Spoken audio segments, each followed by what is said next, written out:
Assalamualaikum warahmatullahi wabarakatuh. Tamu agung yang penuh barokah akan kembali mendatangi kita. Kedatangannya yang terhitung jarang, hanya sekali dalam setahun menumbuhkan kerinduan mendalam di hati kaum muslimin.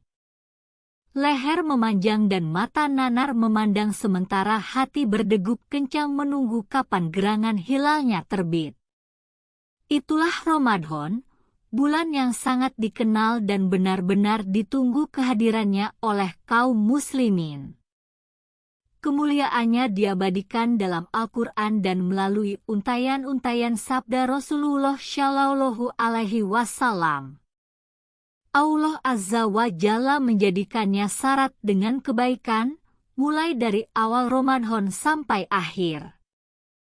Allah Azza wa Jalla berfirman, beberapa hari yang ditentukan itu ialah bulan Ramadan, bulan yang di dalamnya diturunkan permulaan Al-Quran sebagai petunjuk bagi manusia dan penjelasan-penjelasan mengenai petunjuk itu dan pembeda antara yang hak dan yang batil.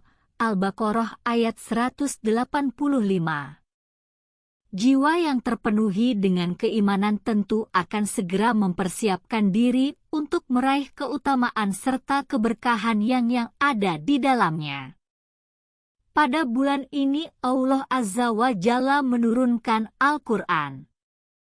Seandainya bulan Ramadan tidak memiliki keutamaan lain selain turunnya Al-Quran, maka itu sudah lebih dari cukup.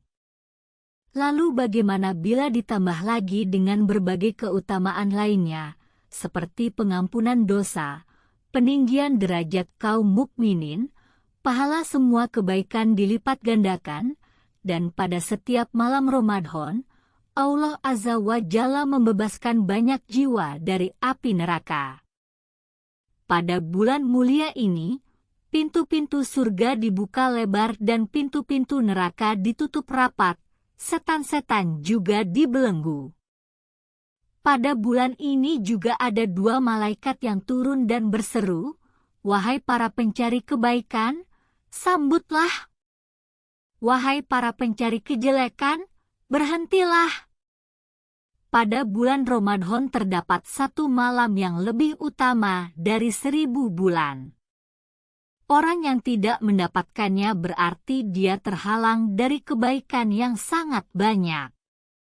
Mengikuti petunjuk Rasulullah Shallallahu Alaihi Wasallam yang mulia dalam melakukan ketaatan adalah hal yang sangat penting, terlebih pada bulan Ramadan.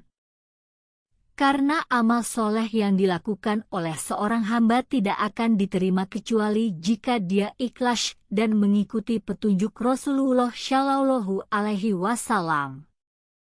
Jadi, keduanya merupakan rukun diterimanya amal soleh. Keduanya ibarat dua sayap yang saling melengkapi. Seekor burung tidak bisa terbang dengan menggunakan satu sayap.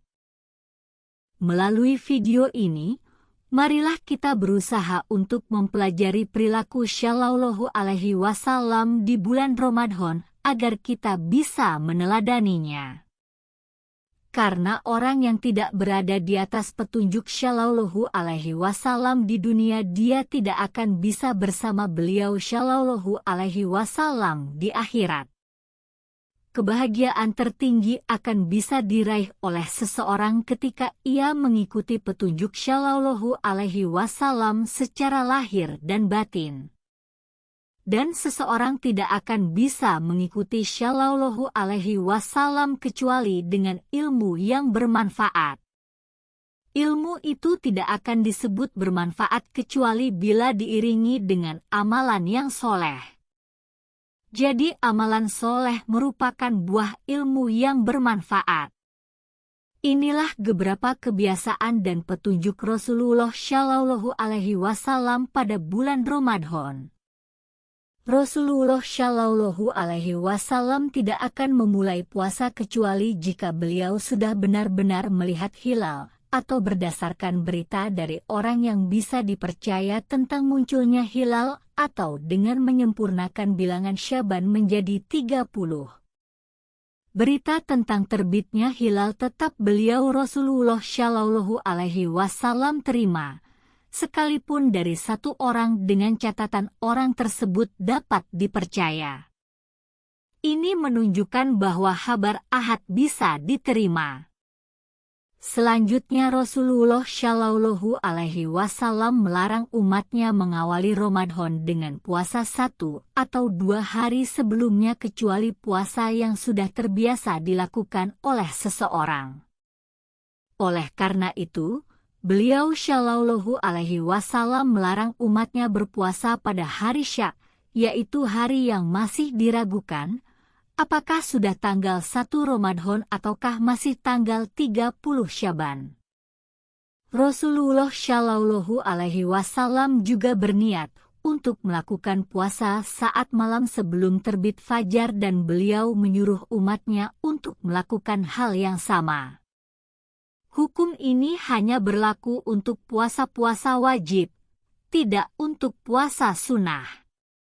Selain itu, beliau Rasulullah Shallallahu Alaihi Wasallam tidak memulai puasa sampai benar-benar terlihat fajar syodik dengan jelas. Ini dalam rangka merealisasikan firman Allah Azza wa Jalla. Dan makan serta minumlah hingga terang bagimu benang putih dari benang hitam, yaitu fajar.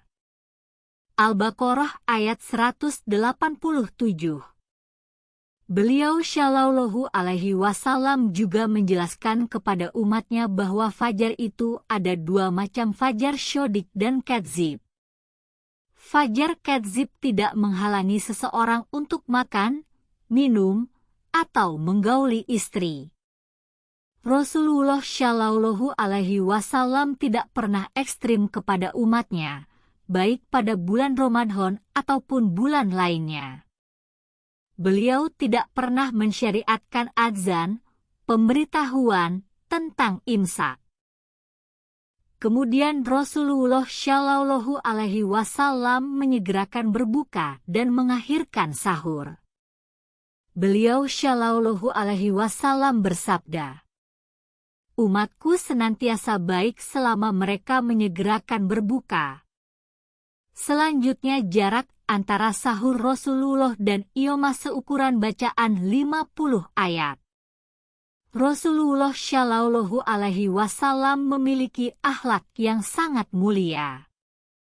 Beliau Shallallahu Alaihi Wasallam adalah orang yang paling mulia akhlaknya. Bagaimana tidak, akhlak beliau adalah Al-Quran, sebagaimana diceritakan oleh Aisyah radhiyallahu anha. Beliau Shallallahu Alaihi Wasallam sangat menganjurkan umatnya untuk berakhlak mulia, orang-orang yang sedang menunaikan ibadah berpuasa. Rasulullah Shallallahu Alaihi Wasallam bersabda, "Barang siapa yang tidak meninggalkan perkataan dan perbuatan dusta, maka tidak membutuhkan puasanya sama sekali." Rasulullah Shallallahu Alaihi Wasallam juga sangat memperhatikan muamalah yang baik dengan keluarganya. Pada bulan Ramadan, kebaikan beliau Shallallahu Alaihi Wasallam kepada keluarga semakin meningkat lagi. Selain itu, puasa tidak menghalangi beliau untuk sekedar memberikan kecupan manis kepada para istrinya. Beliau Shallallahu Alaihi Wasallam adalah orang yang paling kuat menahan nafsunya. Selanjutnya beliau Shallallahu Alaihi Wasallam tidak meninggalkan siwak, baik di bulan Ramadan maupun di luar Ramadan guna membersihkan mulutnya dan upaya meraih keridhaan Allah Azza wa Jalla. Rasulullah Shallallahu Alaihi Wasallam pernah berbekam padahal beliau sedang menunaikan ibadah puasa. Rasulullah Shallallahu Alaihi Wasallam membolehkan umatnya untuk berbekam sekalipun sedang berpuasa. Pendapat yang kontra dengan ini berarti mansuh, telah dihapus.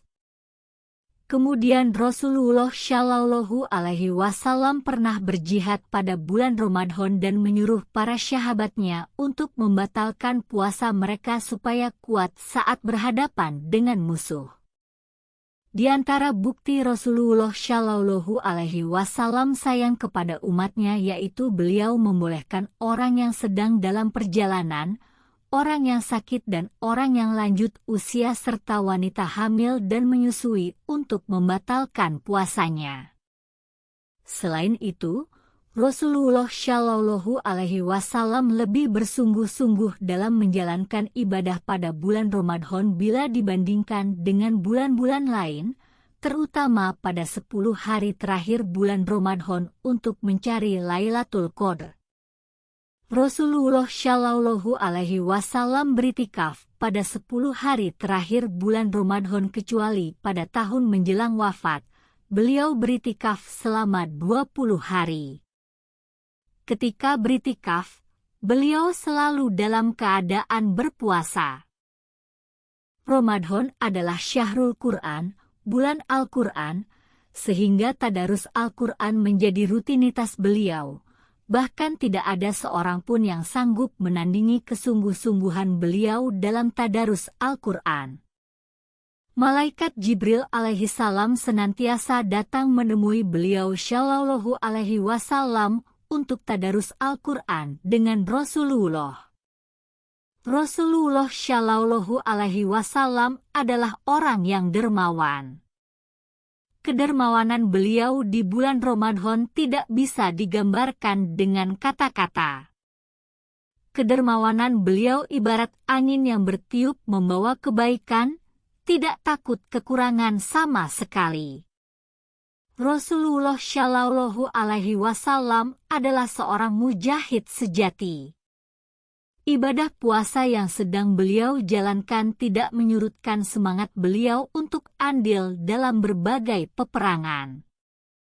Dalam rentang waktu 9 tahun, beliau mengikuti 6 pertempuran, semuanya terjadi pada bulan Ramadan.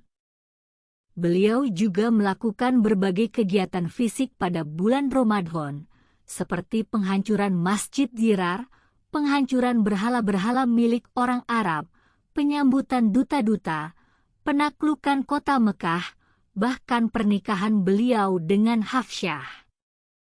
Intinya, pada masa hidup Rasulullah Shallallahu Alaihi Wasallam, bulan Ramadan merupakan bulan yang penuh dengan keseriusan, perjuangan dan pengorbanan.